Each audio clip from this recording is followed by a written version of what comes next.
You know where the biggest point of agreement between the left and the right is on Common Core? On what and the left and the right agree on nothing. It's what Common Core does to special needs kids and to kids who are already behind, many of whom are inner city minority kids. And that's mostly Karen Lewis's constituency in Chicago, right? Inner city minority kids. The left and the right are 100% in agreement on what this does to them. Right? That's pretty bold stuff. Not only did Karen Lewis say that, but the Chicago Teachers Union crafted over 30 different anti-Common Core resolutions. I can't show you all of them, but here's a couple. Here's the CTU resolution declares that, quote, instructional and curriculum decisions should be in the hands of classroom professionals, that would be teachers, who understand the context and interests of their students. Is it really that complicated? How can you create a system now that does not allow the teachers to assess, that does not allow the teachers the freedom to meet the kids where they are? How do you do this? The instructional and curricular decisions should be in the hands of classroom teachers. That did not happen with Common Core. And, quote, the education of children should be grounded in developmentally appropriate practice. The first person to use the words developmentally appropriate is the Chicago Teachers Union. You're going to hear it a lot more. There's so much that is cognitively and sexually and graphically violently inappropriate for our kids in this stuff. We'll talk about that moving forward. And again, you're hearing it here. How about this? Common Core standards were developed by non-practitioners, non-teachers, including, quote, test and curriculum publishers and education reform foundations like the Gates Foundation, the Broad Foundation, ALEC, Achieve Inc., all those 501c3s that were paid millions and millions of dollars by people like Gates to support this. Those are the people that Chicago's calling out. As a result, the standards better reflect the interests and priorities of corporate education reformers than the best interests and priorities of students. That's a serious charge. It's exactly right. Everybody's involved with this but the people who most should have been. That's May of this year. How about Salon.com? One of the most radical progressive news magazines in the country, and its very leftist editor, Michael Mazenko, July of this year. What he says is exactly right. How many of you have heard the argument, right? They're just standards. Standards aren't curriculum. Have you heard that argument? Do you understand how specious this is? Your teachers left to go home for the summer one June morning. They came back in September, and many of their textbooks had been replaced with Common Core textbooks. When your teachers learned how to teach Common Core, what is the only tool they had to learn to teach it? The textbooks. There was nothing else. Common Core has never been tried anywhere else. This is new. The only tool your teachers had were the books. Have you seen your kids' Common Core English books, for example? It's interesting. There's a story in the book, and then in the margins are the questions your teachers are supposed to ask about the reading. It's all scripted. And then at the end of the story, you've got all the quizzes and all the assignments and all the prompts and all the tests that are geared right to the questions that your teachers are supposed to ask based on the notes. Do you know that the second largest donor, private donor to Common Core outside of Bill Gates is Pearson Publishing? Pearson Publishing right now owns about 80% of the American textbook market. They own 100% of the Canadian textbook market, all of the Canadian market. In the last 2 years, Pearson's bought up 4 or 5 different small American presses, paying 4 and 5 times what they're worth. They want the monopoly. Do you know that your federal government gave Pearson the exclusive contract to create, disseminate, and grade those exams your kids are going to take? Pearson. This is crony capital. There was no open bid for this. The federal government just gave it to Pearson. Do you know Pearson Publishing makes up to $30 for every single test your kids take? What's 30 times 60 million? It's a lot of money, right? Listen to what the Salon writer says about the whole. What the Common Core people want you to think is they're just a set of standards. We can do anything we want with them. If that were true, there would be no national tests. But they insist if you take Common Core, you have to take the tests. How did your teachers learn how to teach Common Core? Pearson Publishing was writing Common Core textbooks before anybody had seen the standards. And they were writing them to the specifics of the Common Core Committee. Listen to what Mr. Mazenko says. The underreported story about Common Core is the millions of dollars to be made developing and selling educational materials and tests linked to the new standards. Despite claims by Common Core advocates that standards are not curriculum, school districts are now realizing that the only way they can teach Common Core is the stuff that Common Core sells them. School districts are realizing they need to spend money on new materials and training to meet the new expectations of the standards, especially if schools are required to use the standardized tests, and all the public schools are. Without doubt, the implementation of Common Core will cost hundreds of millions of dollars per state, and the US Department of, this gets me, it's not a federal curriculum, not federal standards. Listen to what Mr. Mazenko points out. Last year, without doubt, the implementation of Common Core will cost hundreds of millions, and the US Department of Education has already given $350 million last year alone to education companies like Pearson to develop curriculum and tests. So let me see if I understand this. Your federal government is paying a private company to do what it otherwise would do. That would be like paying Goodyear $350 million to make tires, then letting Goodyear sell those tires and keep the money, because that's exactly what happened with Pearson. Your federal government last year alone coughed up over $350 million, and it's the Department of Education paying them to write the tests, administer the tests, paying them taxpayer money to do it, which is what they would have done anyway, and then Pearson sold that stuff to states like California and got to keep the money. This is crony capitalism, isn't it? This is not free market capitalism. You don't think this could have been done a lot cheaper if you bid it out to all these different companies? That's standard government procedure, but they didn't do it here. I'm going to give you 3 definitions of Common Core before I'm done, and I'll throw in a bonus at the end, a 4th. Here's number 1.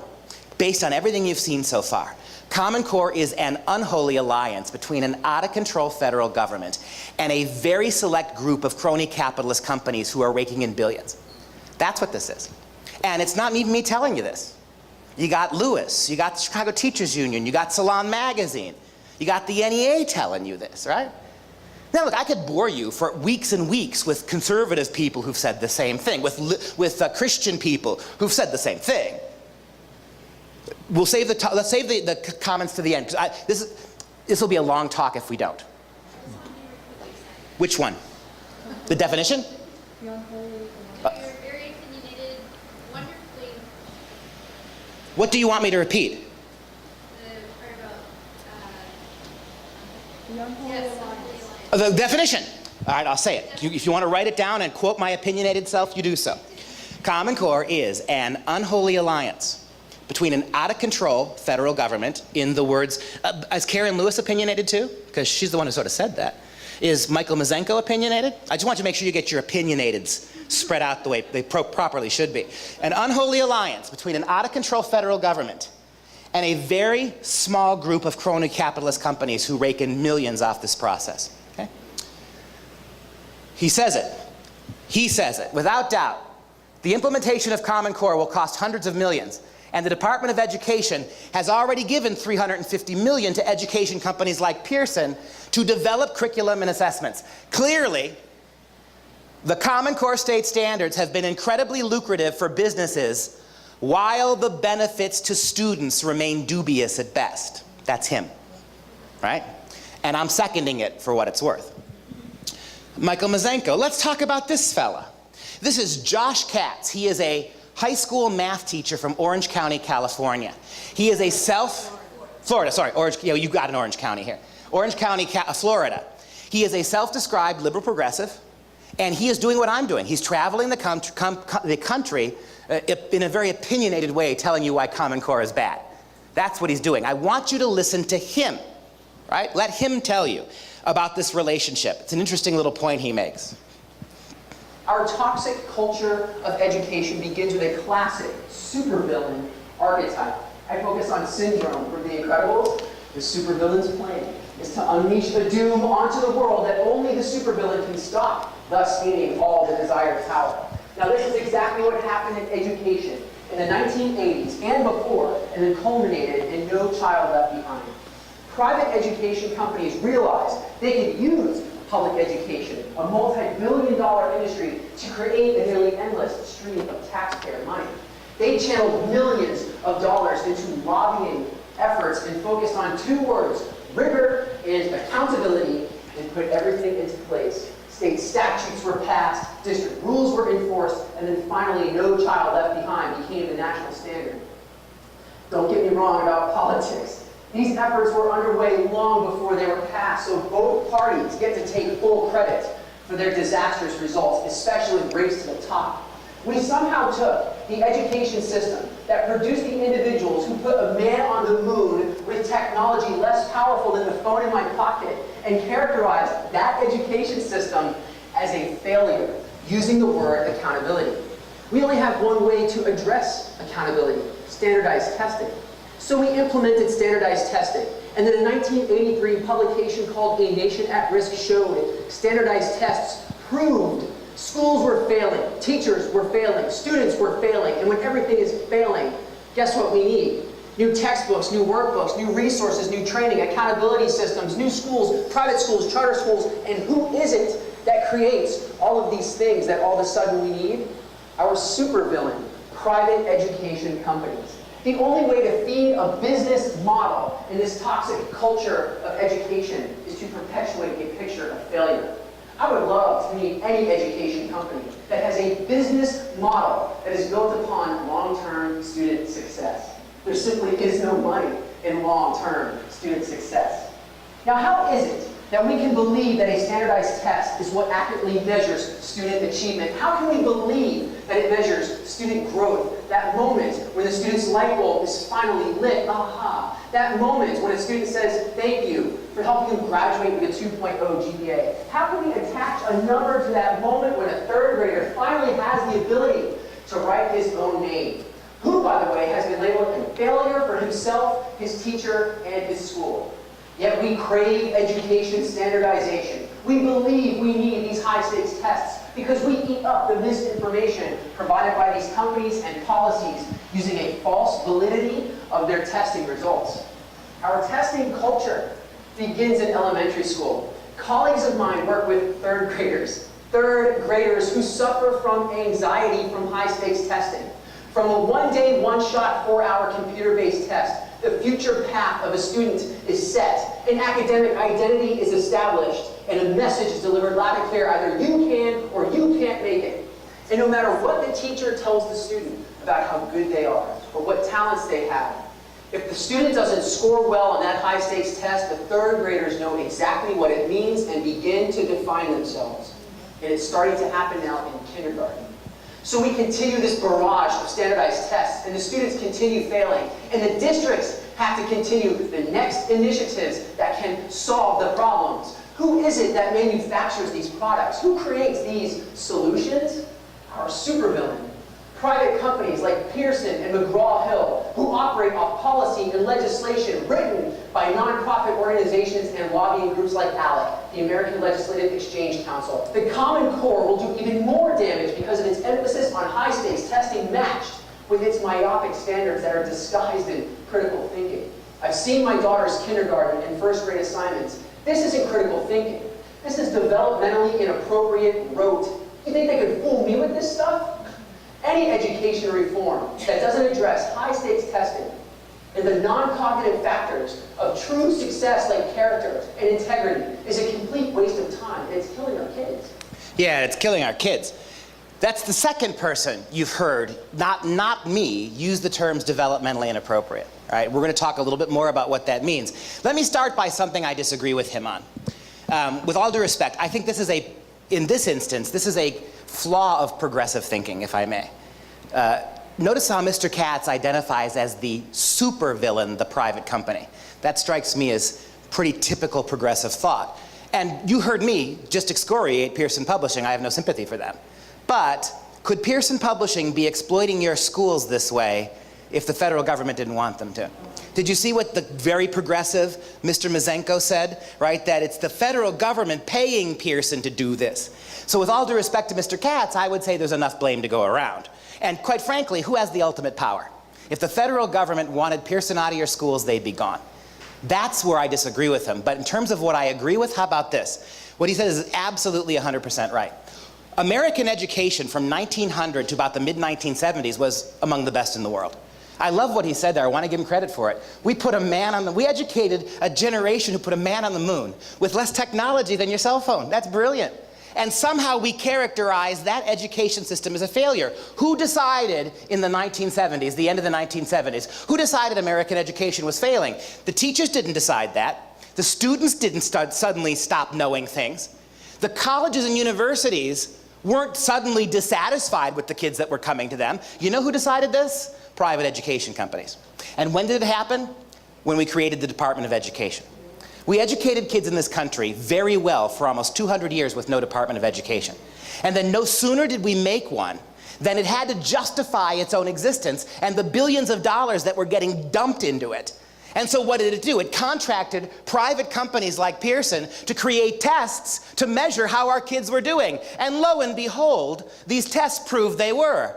And as Mr. Katz points out, when the tests proved our kids were failing, guess what Pearson had to do? Write new textbooks, new tests, new assessments, new curriculum development, new teacher development, right? And do you notice ever since the Department of Education, every 4 or 5 years, whatever we're using, we throw it out and start over. What he said was absolutely brilliant. If you're a textbook company like Pearson, there's no money in student success. You know, and this is true. Nothing has changed in math for 5-year-olds to high school students in 500 years, 1,000 years. You understand, right, that for kids in kindergarten through high school, nothing's changed. Geometry hasn't changed since Euclid finished with it. There's almost nothing new. Adding and subtracting is the same, multiplication, the theorems haven't changed. And if that's true, you should be able to sell a school one textbook and they can use it for 50 years. Nothing changes. But if you're Pearson Publishing, you don't make any money. Do you remember the first thing that happened when the Department of Education opened its doors? Do you remember how we got new math? What the hell? What's new about it? What, new in what sense? All you're paying for in new math is glossy pictures in the textbooks. And then all that social justice garbage that gets dumped into math problems, all the ways that math becomes a sociological tool, which is exactly what happens in Common Core. And every 4, 5, 6 years, we throw it all out and start over again. But for a couple hundred years, we did a really good job. This is how it happened, right? And then, you want an opinion? Let me give you an opinion. How about the opinion of Bill Gates, the guy who paid for it? Don't take my word for it, take his. You want to argue that curriculum's not standards? Well, in 2009, Gates said, and I quote, "When the tests are aligned to the Common Core standards, the curriculum will line up as well." Think about that. And you're going to get it this year, California. When the tests are finally aligned to the standards, your teachers will have to teach what the test tells them. Oh, that's not enough for you? Go look up the PARC organization, PARC testing, right? One of the 2 big national testing consortiums. PARC, the CEO of PARC, 3 months ago admitted publicly, and it's in the newspapers, that the purpose of the tests is to drive curriculum. The guy who's doing the testing told you that. What gets me, they're not even pretending. The people who are doing this are telling you exactly what their motivation is. The purpose of the tests is to disallow your teachers to teach what they think is best. Do you know what the Common Core has decided? Common Core in Washington and Arnie Duncan, they've decided that teachers moving forward need to be renamed facilitators. That's already going on, right? Because teachers teach, they do something active. Facilitators just hand down something that's been given to them to the kids. Teachers being renamed facilitators. Right? Where's your state and local control with that? This gets me. How do you get around this? Oh, and speaking of standards, because if you've been paying attention, we've gone through about the first 7 big lies of Common Core. It's state-led, it's standards, not curriculum, all these things that you keep hearing about them. Let's explode another one here. This argument that if you don't support Common Core, you just don't want standards. You understand this, right? That when you have a teacher and a student, and that teacher is giving assignments, grading exams, and assigning grades, you have a standard. And that's the only standard that we have any evidence that works. Quoting one of my later presenters, you know, America became a superpower on the backs of men and women who learned in one-room schoolhouses. Think about this for a second. Do you know that we've had 50 different academic studies done, professional academic studies done in the last 40 years? And not one of those studies proves any correlation between state and national standards and how your kids perform in the classroom. That's what gets me too. There's no evidence, as an academic, there's no evidence that having high state or even high national standards has the slightest impact on how your kids perform. Zero, zilch, nada. So as Mr. Katz says, why are we doing it? What do all these tests prove? Absolutely nothing. How many of you have got kids or grandkids? Which is to say, all of you. Okay, can you get your 3 daughters and your 4 grandkids, can you get them all to achieve relatively the same grades in every course across the curriculum? The laughter, right? You laugh because you know it's like herding cats. And if you can't do it with the 7 kids most immediately under your control, how in the world are you going to do it for 60 million American school kids? And let's do the math for a minute that our schools won't do. If you want to set a standard, any standard, and you want to get more kids to that standard, ultimately, are you going to have to lower the standard or raise it? It's common sense, isn't it? And the broader the standard, the less effective they are unless you lower them.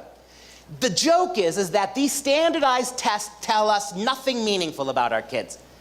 Because all kids are different, all schools are different, all geographical regions are different. Common Core state tests, national tests, even state tests, state standards, have never ever measured any appreciable difference in how your kids perform. You know what you need to have a successful education system? You need committed parents, disciplined children, and effective teachers, and that's it. Get away, and anytime you move beyond that, you water it down. When the standards went from the classroom to the districts, they got watered down. When they went from the districts to the state, they became useless. And when they now move through No Child Left Behind and now through Common Core, from the state to the federal level, they are especially useless. Don't believe me, believe the Brown Center Report on American Education. This report is produced every year by the Brookings Institute. It is a left-leaning think tank. Every year, the Brookings Institute produces the Brown Center Report. Here's this year's Brown Center Report. Here's the concluding paragraph. What effect will Common Core have on national achievement? And you can read the whole thing online if you want to read all the data. What effect will Common Core have on national achievement?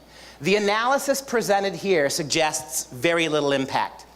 The quality of the Common Core is being hotly debated, but the quality of all past curriculum standards has been unrelated to student achievement. Further, the rigor of performance standards, how high your state or national standards are, has also been unrelated to achievement. They go on to explain the Brown Center Report. Again, do not expect much from the Common Core. Education leaders like to talk about standards as if they were a system of weights and measures. You understand that a standard is just that? There's no math behind a standard. A standard is just something you want your kids to do. You know what standards are like? Especially the broader they get, it's like your New Year's Eve resolutions. You know how you go to bed on New Year's Eve and you say, starting tomorrow morning at 5 a.m., I'm going to get up and run 5 miles a day? And then you get up the next morning and it's foggy outside and you roll back over. You had a standard, you didn't meet it. What is there in the standard, simply setting one that's going to make you meet that standard? You know where the standard gets met? In the classroom, with teachers and disciplined kids and committed parents. Listen to what they say about this. Education leaders often talk about standards as if they were measurable, some kind of a system of weights and measures. The word benchmarks is used promiscuously as a synonym for standards. But the term is misleading by inferring that there is a real, known standard of measurement. You got rural kids in Wisconsin. You got inner city kids in Los Angeles. You got farm kids in Nebraska. You got immigrant kids in Miami. How in the world do you craft one standard for them? Some of these kids come from wealthy backgrounds. Some of them have 2 parents in the home. Others of these kids live in poverty. They are abused at home. They don't eat enough. How in the world do you craft a standard for they're telling you you can't. It's meaningless. The term is misleading by inferring that there is a real known standard. Standards in education are best understood as aspirational. They're things we'd like our kids to do.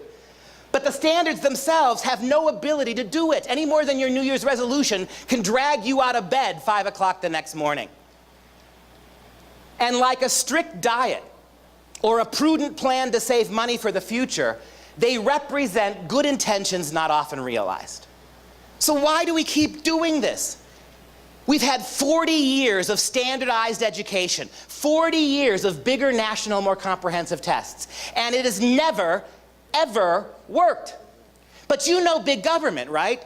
Whoever's in power, you know big government. When they fail, they take something over and they fail at it, they never turn around and say, oh, well, let's give it back to the states. They just bring it, they make it more federal, more regulated, and that's what Common Core is. And it never works. Now let's talk, you need one last little history lesson here. We'll wrap up fairly quickly. We're going to talk about the standards, the specific standards. But you need one last little history lesson to try to prove why you should trust the Common Core. Way back in 2010, the Common Core people did something that you might think is a good idea. After the standards were written and drafted and paid for, they hired an outside committee of 29 individuals to come to Washington and to evaluate the standards. That's a great idea. And this committee was given absolute carte blanche. They could throw the standards out, they could reject them, they could completely rewrite them, whatever they wanted to do. The interesting thing, this was called the Validation Committee. The interesting thing about the Validation Committee, they only invited one math expert and one English expert. That's all they brought. They brought one math professor and one English professor to evaluate the standards of the 29 people on the committee. The math professor is a fellow by the name, he's going to be here in a couple weeks, that's what they were telling you. A fellow by the name of Professor Jim Milgram, a Stanford University math professor, retired. He's a serious math guy. He did a lot of the math calculations for the Apollo moonshot in the late 60s. He did them. So he's a serious guy. You know what Mr. Milgram, Professor Milgram said about the standard? He voted no. Throw him out, he said. Quote, "It is an absolute joke to think that Common Core math will prepare your kids for college-ready math or for STEM careers. It won't happen. STEM, science, technology, engineering, and math." He voted no. The only English expert invited to the committee was a woman by the name of Dr. Sandy Stotsky. She'll be here in California in a couple weeks with Jim Milgram. She voted no too. She said absolutely not. She's considered one of the foremost experts of developmental English learning in the country. She said, quote, "Common Core English standards will set our kids 2 years behind, the 2 years they're already behind, the high-achieving countries in the world with regards to reading and comprehension." And she voted no. Do you know Sandy and Jim convinced other people on the committee to vote no? So you know what your Common Core committee did? It wrote them out of the document. It just pretended they never showed up, completely ignored their votes, wrote them out of the document, and validated with the people who remained. And that's fact, not opinion. All right? Easy enough to verify. That's why Stotsky and Milgram are traveling the country like I am. Only they were in the room, right? They were in the room and wouldn't validate them. So having said that, this comes from Sandy directly. Indirectly, I should say. We brought Sandy and Jim to Wisconsin. They testified at the Wisconsin hearings about Common Core. They went on for a couple hours each. And I'll give you that website at the end. You can go and watch it free of charge. You want to see Sandy testify in Wisconsin about why Common Core won't work? You want to see Professor Milgram? Go to the website. You can see it free. No one's going to ask you for any money, right? And it's a little hard to call their opinions opinions because they're the experts, right? They're the ones who are paid to do this. English. This makes perfect sense to me as an English professor, right? I got to give you my second definition of Common Core right here because it fits what I'm going to tell you. All right, number two. The perfect analogy for Common Core is a three-legged stool. As with any three-legged stool, if you remove any one of the legs, the whole thing collapses. The only way your stool can support anything is if all three legs are equal. The three legs of Common Core, you've seen them all now. They are the federal government, they are the Common Core Committee, and they are the textbook companies. All three of these entities are working in close proximity. You've seen it. I could give you more if you want to see more evidence. But all three of these things are working in close proximity. They are what prop up and support Common Core. Having said that, Common Core requires, both through the standards and in the pedagogy, the books that were created for the standards. Common Core mandates that 50% of the reading done in Common Core is lowered at every grade level. And writing is elevated by 50%. Children are writing more than they're reading at every level of Common Core. And that begs a question, as Sandy asks. If they're writing more than they're reading, what are they writing about? When you learn a foreign language, you don't start writing it, you start reading it. And maybe that's where you get the assignment like the one that went global from Wisconsin a year and a half ago, when little third graders were sent home and told to write an essay on how the state is just like the family, but better. And that brings you to Sandy's second point. Oh, and by the way, both Sandy and Jim are registered Democrats, just so you know, all right? What do you get, Sandy says. And so that's the first thing. Second thing, Common Core mandates that up to 50% of the literature your kids use, the classic literature your kids used to get in English classes, pulled out in favor of so-called informational texts, many of which come directly from the federal government. I'll show you in a minute some of them. Your kids are reading much less literature, and they're getting much more, basically, propaganda handed to them directly from federal government organizations. And there's, as Mr. Katz said, this is not critical thinking, he said. This is developmentally inappropriate rote. Critical thinking means you expose kids to multiple views and let them decide. Common Core hands them government information and requires them to parrot it back on tests. That's what Sandy's telling you. You know, why do we read great literature as an English professor? When you put your kids to bed at night and you want them to go to sleep, why don't you read them a Bill and Melinda Gates Microsoft manual? I mean, wouldn't that put them to sleep? If you read your kids a couple of paragraphs from a computer manual, they'd fall right to sleep. You don't. What you do is you read kids stories that get their little hearts thumping and their little eyelids batting. In other words, you stimulate your kids when you put them to bed. Why? Because you know kids learn how to read and learn how to love reading through reading stories. Well, Common Core is yanking all those stories out and replacing it with political tracts. I'll show you in a moment. It's a big deal.